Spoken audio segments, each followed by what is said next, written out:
মায়েরা, এই মাসটার নাম পুরুষোত্তম মাস। এই মাসটার আস্তে আস্তে এই মাসটার নাম পুরুষোত্তম মাস হলো কেন একটু জেনে নিন। এই একটাই, এই মাসটার নাম পুরুষোত্তম মাস হলো কেন? ভক্ত প্রহ্লাদের বাবা হিরণ্যকশিপু জানা আছে তো? তিনি ধ্যান করেছিলেন ভগবানের কাছে যে আমার যখন মৃত্যু হবে, মৃত্যুটা যেন দিনেও না হয় রাতেও না হয়। ভগবানকে আইন দিলেন, ভগবান বললেন ফাঁক রেখে দিলাম, দিনেও হবে না রাতেও হবে না, গোধূলি বেলায় হবে। মানে সূর্য যখন ঠিক ডুবে গেছে তখন কিছুটা অন্ধকার কিছুটা আলো, সেই সময় হবে। হিরণ্যকশিপু বলেছিল আমাকে যদি মারতে হয় আকাশও মারবে না মাটিতেও মারবে না, বলে তবে আয় তোকে এই জায়গাতে মারবো। আকাশও নয় মাটিও নয়, বাড়ির ভেতরেও মারবে না বাড়ির বাইরেও মারবে না। কোথায় মারবো? চৌকাঠের মধ্যে মারবো। তাই চৌকাঠের মধ্যে মেরেছিল। অনেকগুলো ব্যাপার করেছিল, তার মধ্যে একটা ব্যাপার হচ্ছে হিরণ্যকশিপু বলেছিল 12টা মাসের মধ্যে কোনো মাসে আমাকে মারতে পাবে না, 12টা মাসের মধ্যে কোনো মাসে আমাকে মারতে পাবে না। তখন ভগবান একটা মল মাস সৃষ্টি করলেন, একটা অধিক মাস। এই মাসটার একটা নাম কি? অধিক মাস। মানে এই মাসটাকে মল মাস করা হয়। ভগবান বলছে দ্বারা একটা বাড়তি মাস করব। 3 বছর পর পর মল মাস হয় না। কেন বলুন তো? প্রতি বছর 10 দিন করে তিথি অনুযায়ী ক্ষয় হয়, 3 বছরে 3 10 30 দিন নিয়ে ওইটা একটা মাস হয়ে যায়, ওটার নাম হচ্ছে মল মাস। ওই মাসে ভগবান কিন্তু হিরণ্যকশিপুকে মেরেছিলেন। এইবার দেখুন, এই মল মাসে কিন্তু দেবতারা বললেন কোনো শুভ কাজ হবে না। প্রথম কি? বিবাহ হবে না, অন্নপ্রাশন হবে না, গৃহ নির্মাণ হবে না, নতুন গৃহ প্রবেশ হবে না, এগুলো কিন্তু এই মাসে কোনো মতেই হবে না। দেবতারা অভিশাপ দিলেন মল মাসকে। তখন মল মাস কেঁদে কেঁদে বললেন ভগবানকে, তুমি তো আমাকে সৃষ্টি করলে, আর আমার মাসে যদি শুভ কাজ না হয় তাহলে তো আমি কলঙ্কিত হয়ে রইলাম, আমার কিছু ব্যবস্থা করো। ভগবান বললেন ঠিক আছে, তোমার এই মাসে বিবাহ হবে না, অন্নপ্রাশন হবে না, গৃহ নির্মাণ হবে না, গৃহপ্রবেশ হবে না, এগুলো কিচ্ছু হবে না। কিন্তু এই মাসটার নাম দিলাম, ভগবান বলেন আমার নাম পুরুষোত্তম, এই মাসটার নাম দিলাম পুরুষোত্তম মাস। কেন বলুন তো? বলছে এই মাসে বিবাহ না হোক, অন্নপ্রাশন না হোক, গৃহপ্রবেশ না হোক, সাধ্য কাজ না হোক, কিন্তু এই মাসে যে হরিনাম করবে বা হরিনাম শুনবে তার 10 ডবল ফল। নিতাই গৌর হরি বল। তাহলে বুঝতে পেরেছেন তো? এই মাসে 10 ডবল ফল লাভ হবে। তাহলে এখানকার কীর্তন কমিটির মাস্টারমশাইরা বা ছেলেরা যারা আছেন তারা এত সুন্দর ভাগ্য তাদের যে মল মাসেই কীর্তনটা পড়েছে, মানে পুরুষোত্তম মাসেই, মানে কত ভাগ্য ভালো দেখুন। আর এই মাসে আপনারা এখানে আসতে পেরেছেন, মানে এই মাসে যতগুলো কীর্তন 15 জুন পর্যন্ত, জুন মাসে 15 তারিখ পর্যন্ত মল মাস থাকবে। এই মাসে যত কীর্তন শুনবেন, ভাগবত শুনবেন, হরিকথা শুনবেন, আপনার 10 ডবল ফল নিতাই গৌর হরি বল বলে লাভ হয়ে যায়। আসুন, যিনি আজকে মহাপ্রভু তিনি কে পদকর্তা বর্ণনা করছেন।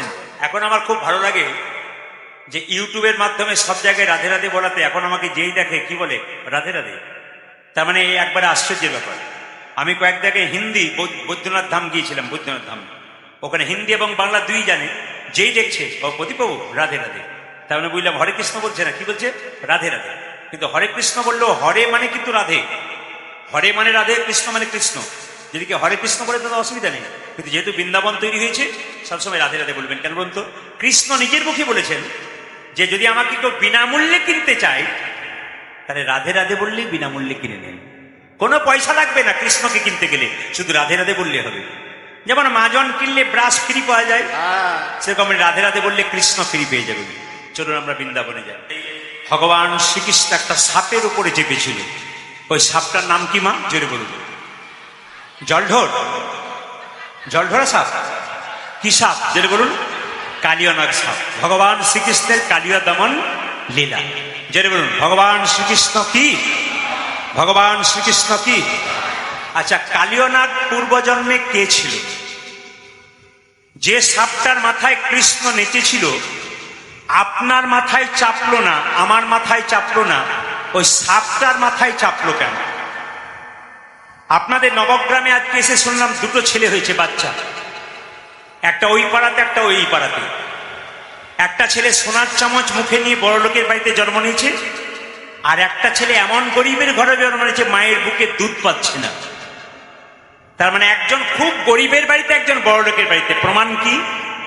যে পূর্বজন্মে ভালো কর্ম করেছিল বড়লোকের বাড়িতে সোনার চামচ মুখে নিয়ে জন্ম নিল, আর যার কর্ম খারাপ ছিল মা, সে ভিখারির বাড়িতে জন্ম নিল, মায়ের দুধ পাচ্ছে না।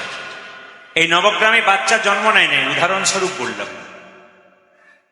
যে যেমন কর্ম করবেন তার তেমন ফল। কালীয়নাগ পূর্বজন্মে ছিল রাজা চন্দ্রধ্বজ। এইদিকে এইদিকে এইদিকে।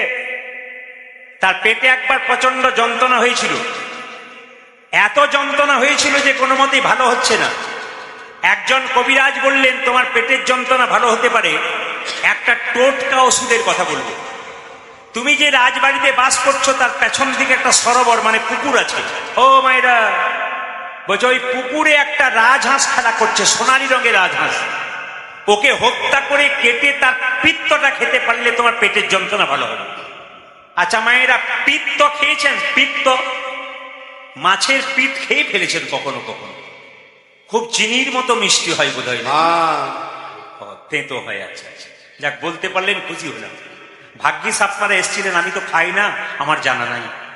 এইদিকে মায়েরা, তাহলে সোনালী রঙের রাজহাঁসটা যখনই হত্যা করতে যাচ্ছে, বিজ্ঞ রাজহাঁস কেঁদে কেঁদে বললো, আমাকে হত্যা করবেন না, আমাকে না মেরে যদি আপনার বাঁচার উপায় বলি। বলে বলো।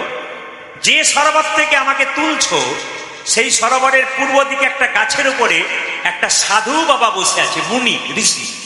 তার চরণ ধোয়া জল তুমি পান করতে পারলে তোমার পেটের যন্ত্রণা ভালো হবে। কালীয়দমন লীলার এটা কিন্তু প্রস্তাবনা। এই জায়গাটা না বলা গেলে গোটা কালীয়দমন লীলাটাই বৃথা। আসলে কালীয়নাগকে তিনি পূর্বজন্মে কি ছিলেন, ভাগবত কি বলছে, এ কথাটা আগে জেনে নিতে হবে, তারপর তো আপনি পদাবলী শুনবেন। কি বললাম মায়েরা? পূর্ব দিকে একটা গাছের উপর এক মুনি বসে আছে, সেই মুনির চরণ ধোয়া জল তুমি যদি পান করতে পারো তোমার পেটে যন্ত্রণা ভালো হয়ে যাবে। মায়েরা, রাজা বলে কথা একটা সোনার পাত্র নিয়ে গিয়ে বললো, মণিবর দেখি দেখি দেখি দেখি দেখি দেখি তোমার চরণটা দেখি।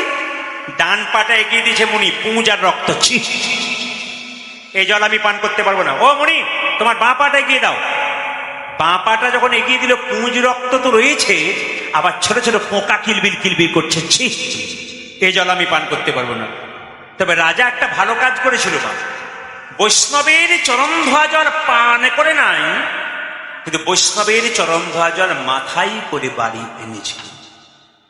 আমি আপনাদের বলতে চাই, যারা কীর্তন শুনছেন, কোন পরম বৈষ্ণব যদি আপনার বাড়ি যায়, তার চরণ ধোয়া জলটা খান আর না খান, অন্তত একটু মাথায় ঠেকাবেন। রাধে রাধে।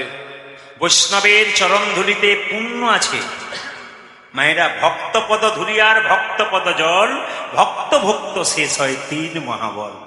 ভক্তের চরণ ধুলি, ভক্তের চরণ ধোয়া জল আর ভক্তের উচ্ছিষ্ট প্রসাদ যদি কেউ গ্রহণ করতে পারে,